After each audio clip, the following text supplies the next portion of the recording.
Bharatiya Janata party के राष्ट्रीय अध्यक्ष श्रीमान जेपी नड्डा जी, पार्टी के सभी राष्ट्रीय पदाधिकारीगण, राज्यों के पदाधिकारीगण और देश के कोने कोने में उपस्थित सभी मेरे कार्यकर्ता साथियों, एक ऐसे समय में जब दुनिया में सब अपने आप को बचाने में लगे हो, आप सबने अपनी चिंता छोड़कर खुद को गरीबों, जरूरतमंदों की सेवा में समर्पित कर दिया है। ये सेवा का बहुत बड़ा उदाहरण है। कई शहरों में हमारे कुछ कार्यकर्ताओं का इस सेवा मिशन में काम करते करते खतरा है ये पता था, फिर भी कर्तव्य के पालन के लिए इस महामारी के बीच भी कार्य करते रहे। ऐसे अपने कई साथियों ने अपना शरीर छोड़ दिया, उनका दुखद निधन हो गया। मैं उन सभी साथियों को अपनी विनम्र श्रद्धांजलि देता हूं। उनके परिवारों के प्रति मैं संवेदना व्यक्त करता हूं और मैं वहां की पार्टी की इकाई से भी आग्रह करूंगा कि इन सभी परिवारों को हम पूरी तरह संभालें, परिवारों की आवश्यकताओं की ओर देखें। साथियों, जनसंघ और बीजेपी के जन्म का मूलतः उद्देश्य यही था कि हमारा देश सुखी और समृद्ध कैसे बने, और इसी मूल प्रेरणा के साथ, भारतीयता की प्रेरणा के साथ, सेवा भावना के साथ हम लोग राजनीति में आए। हम लोगों ने राजनीति में सत्ता को सेवा का माध्यम माना। हमने कभी भी सत्ता को अपने लाभ का माध्यम नहीं बनाया। निस्वार्थ सेवा ही हमारा संकल्प रहा है, हमारे संस्कार रहे हैं।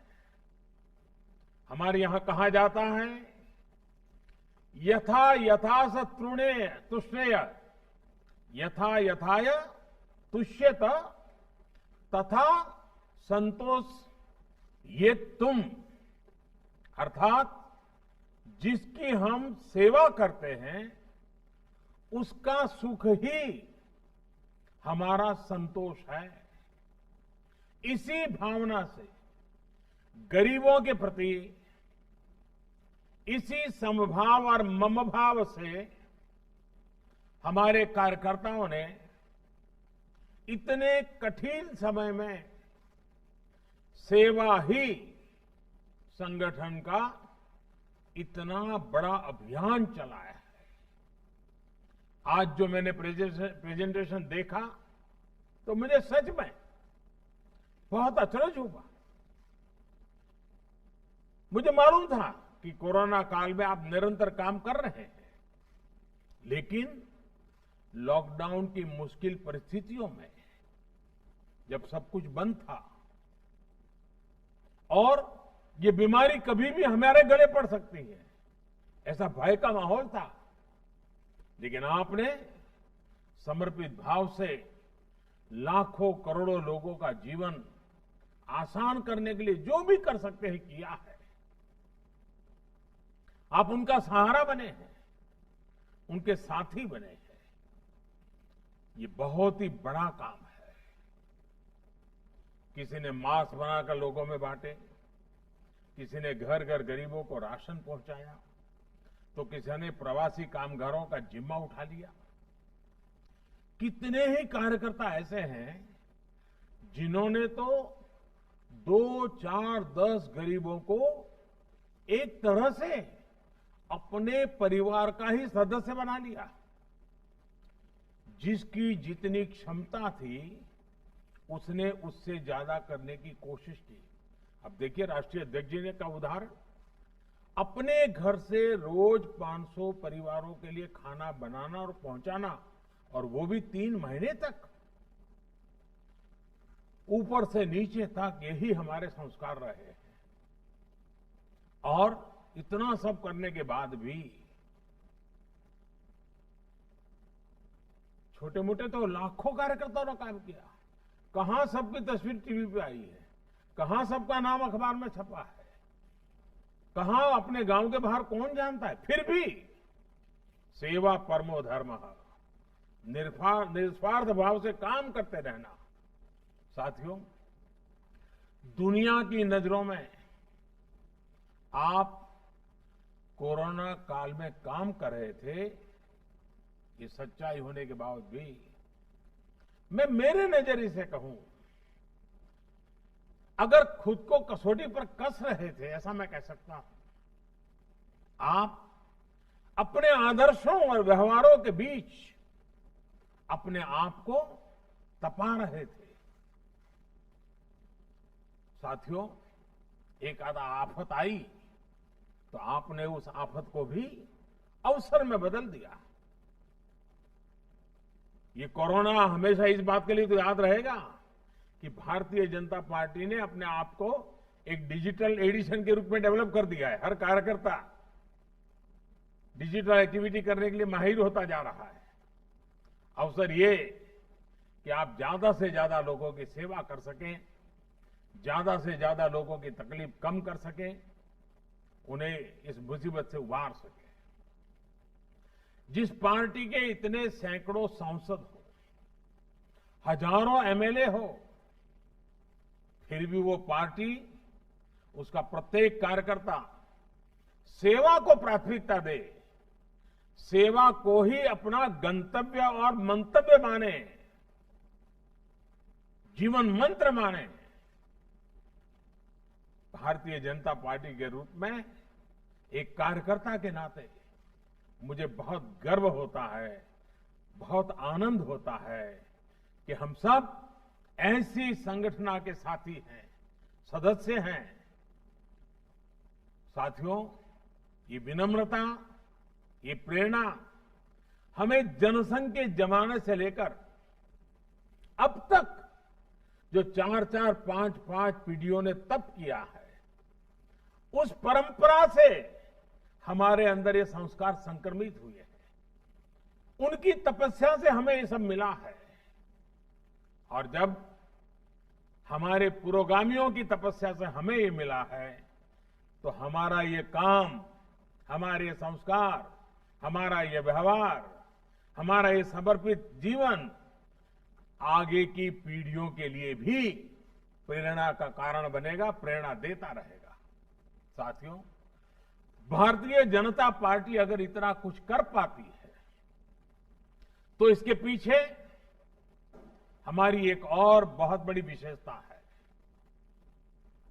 हमारा संगठन कार्यकर्ता से अध्यक्ष पद तक, ये जो हमारी श्रृंखला है, हमारी संगठन की रचना है, हमारे संगठन में जो जीवंतता है, हमारे संगठन में जो संवेदनशीलता है, ये उसकी बहुत बड़ी ताकत है। राजनीतिक जो कमेंटेटर होते हैं, एक्सपर्ट्स होते हैं, वो हमेशा ऐसी बात करते हैं कि संगठन की शक्ति लगती है तो चुनाव जीते जाते हैं, चुनाव लड़े जाते हैं, वगैरह वगैरह।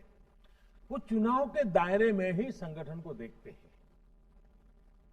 अन्य राजनीतिक दलों के लिए शायद ये सच होगा, लेकिन भारतीय जनता पार्टी के लिए ये आकलन अधूरा है। साथियों, हमारे लिए हमारा संगठन चुनाव जीतने की सिर्फ मशीन नहीं है। हमारे लिए हमारा संगठन का मतलब है सेवा, व्यक्ति के जीवन में, समाज के जीवन में, राष्ट्र के जीवन में बदलाव लाने के लिए हर देश यज्ञ में आहुति देते रहना हमारे लिए, हमारे संगठन का मतलब है सबका संग, सबका साथ, सबको लेकर के चलना है। हमारे लिए, हमारे संगठन का मतलब है सबका सुख, सबकी समृद्धि। हमारा संगठन समाज हित के लिए काम करने वाला है, संघर्ष करने वाला है, समाज और देश के लिए खप जाने वाला है। हमारे लिए हमेशा राष्ट्र प्रथम, नेशन फर्स्ट रहा है। और साथियों, ऐसा नहीं है ये बात हमने कहीं भाषणों के माध्यम से या पार्टी के प्रस्ताव में लिख करके पास कराई और उसके कारण हुआ है। जी नहीं, राष्ट्र हित के इस भाव को, राष्ट्र प्रथम के इस भाव को स्थापित करने में हमारी कई पीढ़ियां खप गई है। दीनदयाल उपाध्याय जी, श्यामा प्रसाद मुखर्जी, अनेक महापुरुष, सभी वरिष्ठ नेता, अनगिनत इनके संस्कारों ने, जी करके दिखाए हुए संस्कार की श्रृंखला ने हमें प्रेरित किया है। और इसी प्रेरणा से भारतीय जनता पार्टी ने वंचित हो, शोषित हो, दलित हो, पीड़ित हो, सभी को समाज के अन्य वर्गों की बराबरी में लाने का, उन्हें सशक्त करने का निरंतर प्रयास किया है। आज इसी का परिणाम है कि भारतीय जनता पार्टी में, और हम गर्व से कह सकते हैं, हम कोई भेदभाव से नहीं देखते हैं, लेकिन दुनिया को समझाने के लिए कहना पड़ता है, हमें गर्व है कि आज देश में जो सांसद है उसमें से 52 दलित सांसद भारतीय जनता पार्टी के हैं। 43 सांसद, 43 सांसद मेरे आदिवासी भाई हैं, बहनें हैं। पिछड़ा वर्ग की अगर बात करें तो भाजपा के 113 सांसद से भी ज्यादा पिछड़े वर्ग से आते हैं। साथियों, विधानसभाओं में करीब करीब 150 से ज्यादा आदिवासी एमएलए हैं बीजेपी के। यानी कि भारतीय जनता पार्टी हर वर्ग से जुड़ी है और समाज का हर वर्ग हमसे जुड़ा है। आपके परिश्रम से भाजपा का हर समाज से विश्वास का एक अटूट रिश्ता बना है। साथियों, वैसे राजनीति का मूल स्वभाव, हम लोग तो रोज बरोज जिंदगी को जीते हैं, मालूम है, राजनीति का मूल स्वभाव स्पर्धा होती है। लोकतंत्र का एक गुण भी है, लोकतंत्र में इसको अच्छा माना गया है, लेकिन एक समान लक्ष्य के साथ समान भाव से सेवा का काम संगठन की शक्ति बन जाता है। जब हम इस तरह का काम करते हैं तो एक टीम स्पिरिट पैदा होती है। इस तरह के कार्यों से व्यक्ति विकास और व्यक्तित्व का विकास भी नई संभावनाएं पैदा हो जाती है। आपने खुद भी अनुभव किया होगा, इस तरह सेवा अभियानों से लोगों की मदद तो होती ही है, पार्टी कार्यकर्ताओं के तौर पर भी आप सबको भी समाज को जानने का, समाज को समझने का, नए तरीके से सोचने का, स्वयं का विकास करने का अवसर मिला होगा। ऐसे अभियान हमारे कार्यकर्ताओं के लिए एक तरह से प्रशिक्षण का काम करते हैं। हम एक कमरे में बैठ करके भाषण सुन के, चर्चा करके, संवाद करके, प्रश्न उत्तर करके प्रशिक्षण करते हैं। ये एक प्रकार से प्रैक्टिकल एक्सपीरियंस से हमारा प्रशिक्षण था। ये भी एक प्रकार से हमने आफत को अवसर में पलट करके कार्यकर्ताओं को प्रशिक्षण का काम सहज रूप से हो गया है। साथियों, चुनाव के समय आप सब जानते हैं कि हम लोग जनता के बीच जाते हैं और जब जनता के बीच जाते हैं चुनाव के समय में, अच्छी बुरी खट्टी मीठी कई बातें सुनने को मिलती है। कोई कहेगा ये नहीं किया, वो नहीं किया, कोई व्यंग करेगा, कोई निशाना साधता है, कभी वार पलटवार भी होते रहते हैं, ये सब होता रहेगा। लेकिन आपने देखा होगा कि जब इस बार आप जनता के बीच गए हैं तो आपके अनुभव कुछ और रहे होंगे। और मैं चाहता हूं कि आप थोड़ा मन को याद कीजिए, पूरा इन 3 महीनों को। आपको जनता जनार्दन जो ईश्वर का रूप होता है उसका साक्षात्कार हुआ होगा। याद कीजिए, इस दौरान आपने महसूस किया होगा कि समाज से आपको कितना कुछ मिला है। साथियों, कोरोना के संकट काल में समाज ने आपको स्नेह दिया है, आपको विश्वास दिया है। आप किसी गरीब की मदद कर सके, इसके लिए समाज ने आपको सामान भी दिया है और साधन भी दिए हैं और सम्मान भी दिया है। आप अगर अपने घर से कुछ राशन लेकर निकले तो कई और लोगों ने भी आपको कहा होगा कि कुछ राशन मेरी तरफ से ले जाइए, कुछ सामान मेरी तरफ से ले जाइए, आप भाई साहब जा रहे हो जरूर पहुंचा दीजिए। यही वो स्नेह है, यही वो ऊर्जा है जिसकी ताकत ने आपको कभी थकने नहीं दिया है। हमें इस ऊर्जा को समझना चाहिए, हमें समाज की शक्ति को समझना चाहिए, इस शक्ति को आत्मसात करना चाहिए, इसका साक्षात्कार करना चाहिए। मुझे विश्वास है आप ये करते रहेंगे, बीजेपी का हर कार्यकर्ता ये करता रहेगा, तो ऊर्जा का प्रवाह हमेशा हमें प्रेरणा देता रहेगा, पुरुषार्थ का नया नया नई ताकत देता रहेगा। लोगों के आशीर्वाद एक प्रकार से ईश्वर के ही आशीर्वाद होते हैं। ये आशीर्वाद बहुत बड़ी ताकत होते हैं। साथियों, आपने ये भी अक्सर देखा होगा कि ज्यादातर समय लोग जब मिलते हैं, सामान्य दिवसों की मैं बात करता हूं, उसमें भी जब आप सत्ता में हो तो सामान्य तौर पर लोग क्या करते हैं, कोई न कोई आपको मेमोरेंडम देंगे, मांग पत्र देंगे, और बहुत स्वाभाविक भी है। मतलब जरूरी नहीं कि लिखकर ही कोई मांग पत्र दे, लेकिन सार्वजनिक जीवन में आपको ऐसे लोग मिल जाएंगे जो मुंह जबानी भी आपको कुछ न कुछ बताते रहेंगे, ये होना चाहिए, वो होना चाहिए। कहीं कोई सड़क की मांग है तो कहीं कोई गड्ढा भरवाने की बात करेगा, तो कहीं कोई बिजली की बात करेगा। कई बार वो शिकायत के रूप में कहेगा, कई बार वो अपेक्षा के रूप में कहेंगे।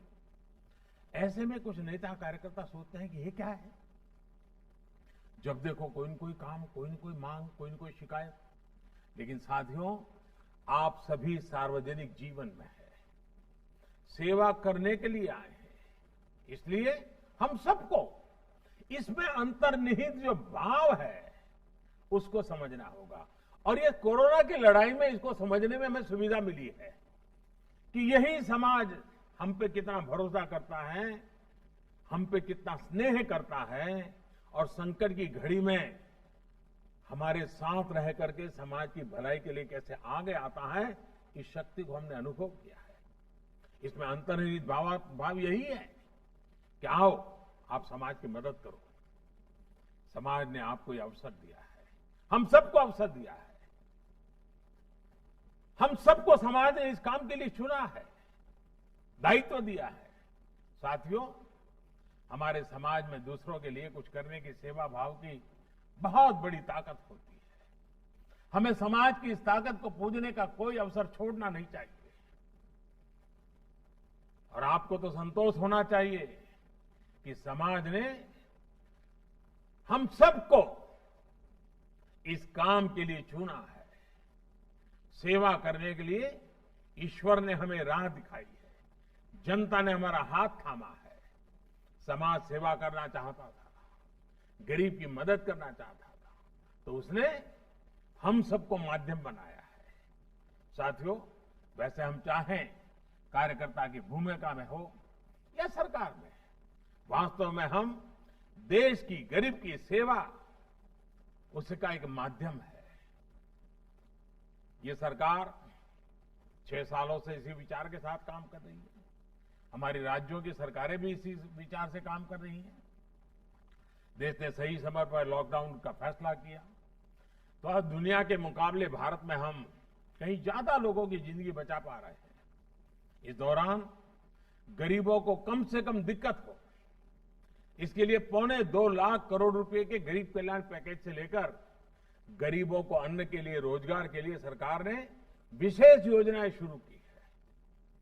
अभी हाल ही में हमें प्रधानमंत्री गरीब कल्याण अन्न योजना को सरकार ने दीपावली, छठ पूजा तक के लिए, यानी कि नवंबर अंत तक इसको बढ़ा दिया है। साथियों, 130 करोड़ देशवासियों ने हम पर हमेशा जो भरोसा किया है, हमें इस भरोसे को संभाल कर रखना है, सहज कर रखना है। हमें देशवासियों की आशाओं, आकांक्षाओं को, उनके सपनों को अपना सपना मान करके हमें काम करना है। वो अपना सपना मान करके खपना भी है। मैंने पहले भी कहा है और आज फिर दोहरा रहा हूं, भाजपा के प्रत्येक कार्यकर्ता को अपने साथ, मैंने ये इलाहाबाद में पार्टी की कार्य समिति में शायद कहा था, हमारे साथ 700, मैंने ये कहा था उस दिन, हमारे साथ 700, 7S, इसकी शक्ति लेकर आगे बढ़ना चाहिए। और आज जब मैं वृत्त देख रहा था तो मुझे सातों बातें बराबर आनंद आ रहा था। वाह, ये कैसा मेलजोल हो गया है। देखिए वो 7 बातें क्या कही थी मैंने जब हम लोग इलाहाबाद में वर्किंग कमेटी में मिले थे। तब मैंने कहा था, पहला सेवा भाव, दूसरा संतुलन, तीसरा संयम, चौथा समन्वय, पांचवा सकारात्मकता, छठा सद्भावना और 7वां संवाद। बीजेपी के हर कार्यकर्ता के आचरण और नीति में इन दिनों इस कोरोना की लड़ाई में भरपूर रूप से इसका प्रभाव दिखाई दिया है और हर भाजपा के कार्यकर्ता के लिए ये गर्व का विषय है। साथियों, कोरोना के इस काल में हमारा ये महायज्ञ, ये हमारा सेवा यज्ञ रुकना नहीं चाहिए और महामारी के खिलाफ हमारी लड़ाई भी कमजोर नहीं पड़नी चाहिए। अभी त्योहारों का सीजन शुरू हो रहा है, लेकिन कोरोना का खतरा अभी भी उतना ही है। इसके लिए खुद भी सावधानी बरतनी है और दूसरों को भी जागरूक करते रहना है। साथियों, आज आपके पास से जो कुछ भी सुनने को मिला, उसने मुझे भी एक नई ऊर्जा दी है, काम करने के संकल्प को और मजबूत किया है। मैं फिर एक बार आप सबको बहुत बहुत शुभकामनाएं देता हूं। मैं नड्डा जी को और पार्टी का भी अभिनंदन करता हूं कि मुझे, क्योंकि पहले तो प्रवास के कार्यक्रम होते थे, आप सबके दर्शन का मौका मिल जाता था, लेकिन इन दिनों कोरोना के कारण ये संभव नहीं होता है। आज आप सबको सुनने का मौका मिला, आपके दर्शन करने का अवसर मिला, मेरे लिए बहुत शुभ अवसर था ये। मैं फिर एक बार आपको बहुत बहुत शुभकामनाएं देता हूं। बहुत बहुत धन्यवाद।